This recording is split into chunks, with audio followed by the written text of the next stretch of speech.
बात ब्रेक से पहले भी फरवा वहीद साहिबा ने की कि कुछ निकल गए, कुछ हैं, चाहे फवाद चौधरी साहब नहीं है, इवन शेर अफजल खान मरवत को उन्होंने निकाल दिया, लेकिन द फैक्ट रिमेन्स के जो पीटीआई कहती भी है कि ये खान साहब की पार्टी है, पीटीआई का नाम बानी पीटीआई खान है, और जो खान जिसका कहेंगे चाहे वो 54 हों या कम हों, वो नए हों या पुराने हों, वही रहेंगे, तो किसी के रहने ना रहने से तो कोई फ़र्क नहीं पड़ता। बिल्कुल ऐसे ही है सर, ये बात इसमें कोई दो राय नहीं है। और प्राची साहब आप मेरे सीनियर हैं, आप ये बात बहुत अच्छे तरीके से जानते हैं कि इसी तरह की बातें आज से कोई 7-8 साल पहले, 10 साल पहले MQM पाकिस्तान के लिए हुआ करती थी, माफ़ कीजिएगा MQM के लिए हुआ करती थी। अल्ताफ़ हुसैन साहब जिसके ऊपर हाथ रख दें, वो चाहे दरख्त को भी खड़ा कर दें तो वो भी वोट ले लेगा और वो भी सीट निकाल लेगा। लेकिन फिर वो भी हमने देखा कि एक वक्त आया कि वो जो बुत था या वो किस तरह से टूटा और फिर आज जो है वो उसके हिस्से और बकिए हो गए, और ऐसे हिस्से बकिए हुए हैं कि आज जो है वो कभी मुस्तफ़ा कमाल साहब को पता नहीं होता कि उनको मिनिस्ट्री मिलने जा रही है, कभी खालिद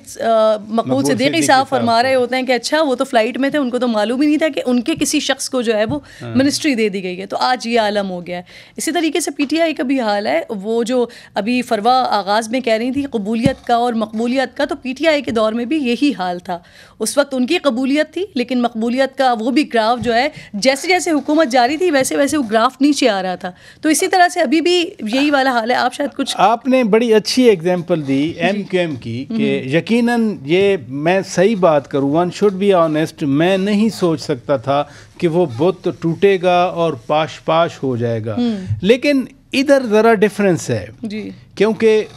जुल्फ़िकार अली भुट्टो शहीद को फांसी दी, बेनज़ीर भुट्टो असैसिनेट हुई, नवाज शरीफ को निकाला गया, किसी ने 9 मई वाला काम नहीं किया था, किसी ने इस तरह की बातें नहीं, ना एनिमल कहा, ना कोई और टाइटल दिए। आप नहीं समझती कि ये फरीक और है इस वक्त? सर रेड लाइन जब क्रॉस हो जाती है तो फिर उसके बाद पार्टीज़ या तो क्रश कर दी जाती हैं या फिर वो इस हालत पे आ जाती हैं कि वो ऑटोमेटिकली खुद क्रश हो जाती हैं। आप अगर MQM की बात करते हैं तो वहाँ पर भी 22 अगस्त मौजूद है।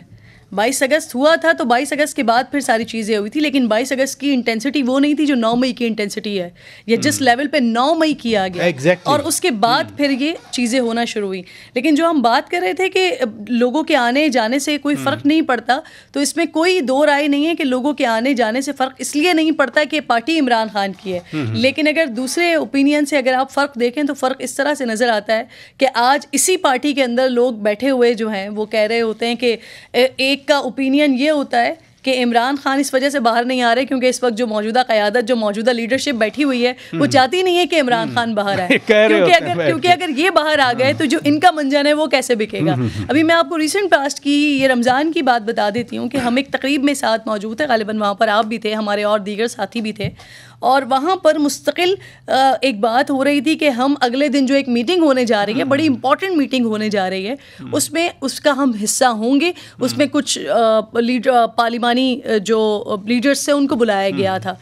और फिर रात के 10 बजे के बाद अचानक से हमारे सामने PTI की तरफ से एक एलामिया आता है और जिसमें ये पता चलता है कि पाकिस्तान तहरीक इंसाफ इस इजलास का बॉयकॉट कर रही है जो वज़ीर आज़म की तरफ से बुलाया गया है। हालांकि ये मेरी नज़र में बहुत ज़्यादा इमेच्योरिटी थी, क्योंकि वो जो कॉज था वो पाकिस्तान था। पाकिस्तान किसी भी इमरान खान, नवाज शरीफ, आसिफ अली जरदारी, मौलाना Fazlur Rahman, Emil Wali, whatsoever you name the person, किसी भी शख्सियत से, किसी भी पार्टी से बड़ा जो है वो पाकिस्तान है। अगर पाकिस्तान है तो बाकी सारी चीज़ें हैं। लेकिन पाकिस्तान तहरीक इंसाफ ने इस पर फौक़ियत दी कि जी, फिर उन्होंने वही पॉलिटिक्स करने की कोशिश की कि आप खान को बाहर लेकर आएँ तो हम APC में बैठेंगे, अगर आप खान को साथ लेकर आएँ या हमें खान से मिलने दें तो फिर उसके बाद हम करेंगे। एजेंडा तो वही रह जाता है, एजेंडा वही रह जाता है। तो बेसिकली ये पता लगता है सर कि पाकिस्तान आपकी प्रायोरिटी में नहीं है, शायद